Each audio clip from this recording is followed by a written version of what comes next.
on a une porte, qui est probablement la porte d'origine romane, et qui donne un niveau de sol. Or, ce niveau de sol est tout de suite marqué par la présence d'une marche. Et cette marche, elle fait suite à un léger plan incliné. Et la nef elle-même est en plan incliné. Donc ça veut dire qu'on a, par de multiples interventions, on a choisi de gommer le plus possible la pente qu'a fêtée la nef.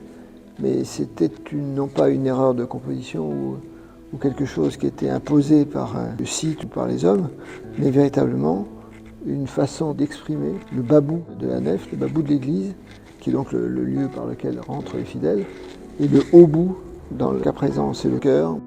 Dans le sanctuaire, on a un élément tout à fait remarquable, qui est ce retable en pierre, polychrome à l'origine.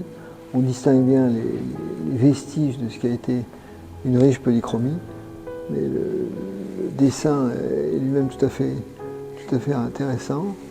Et avec les deux donateurs, chacun a un saint qui lui est associé. Nous sommes dans le chœur, et ce chœur est, comme tous les autres chœurs, constitué de deux éléments.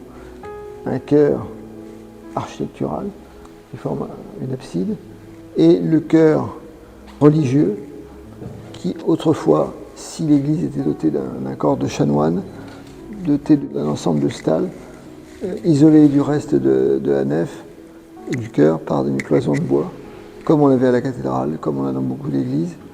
Et la plupart du temps, ces cloisons ont été supprimées. On sait que la chapelle qui est au nord de l'église était une chapelle qui a été transformée en lui ajoutant un niveau intermédiaire. Ce qui explique pourquoi sur la façade nord de cette chapelle nord, on voit des fenêtres qui font plutôt référence à l'architecture civile qu'à l'architecture religieuse.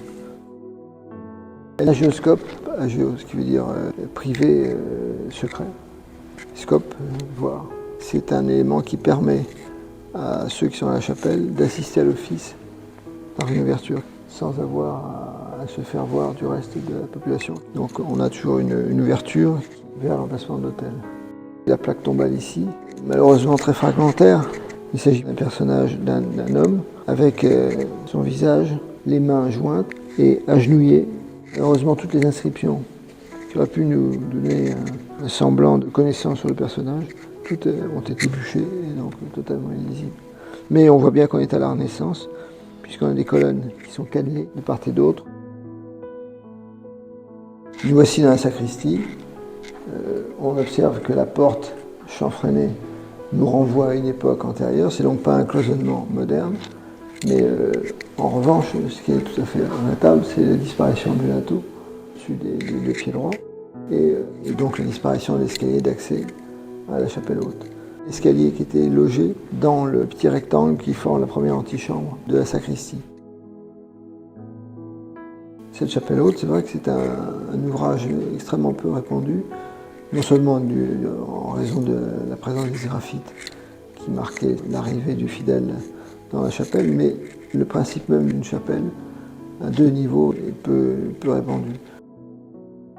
Ce graphite est une invention italienne qui consiste à passer un enduit très coloré, noir, jaune, rouge, et de passer par-dessus une lichette de chaux, c'est-à-dire une faible couche de chaux en pâte, et de graver ensuite la chaux en pâte pour remettre à jour la couleur de l'enduit qui est au-dessous.